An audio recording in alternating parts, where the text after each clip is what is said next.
Assalamu alaikum jama'a masoya abokai da kuma yan uwa. Da farko dai ina mai mika muku gaisuwa kamar yadda kuka sani. To ba komai bane zan yi bayani akai sai dai game da fin namu mai suna Laifin Iyaye da muka yi jinkiri ba mu kawo muku shi akan lokaci ba. Muna ƙara jan hankalinku da ku yi haƙuri wurin kawo muku wannan fin namu Laifin Iyaye. Ba komai ne yasa wannan jinkirin ba sai dai rashin kuɗaɗe da bamu da su kuma wasu dai abubuwa daban haka da yake faruwa. To ina mika muku gaisuwa masoya domin na ga like ne akan hosting na Facebook da kuma Twitter da sauransu. To daga ni naku Abbakar Hazo, wato zan iya cewa ɗaya daga cikin ma'aikatan wannan industry Akan PKM Mobis kenan da ke garin Fatisko. Ina ƙara ba ku hakuri sannan kuma ina sake gode mu dukkan masoya.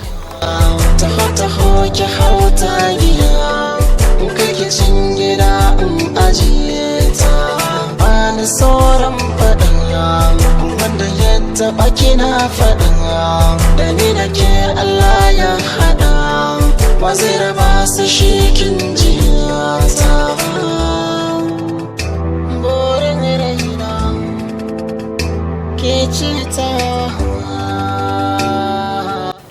Ya ɗan uwa kuma abokan tarayya da muke tare da ku yau da kullum. A takaice dai barin da lokaci bai saboda ɗan lokaci da aka bani an yi bayani game da abin da abokai kuma masoya suke tuhuma a gare mu. Ba komai ne abin da zan ce ake tuhuma ba shi ne gaskiya mun yaba sosai da irin yadda muka ga kuma masa kuna son ga lalle wannan abu ya tabbata kuma yadda aka ga cewa ai an fara shi sun dalla masu ya dan yi hakuri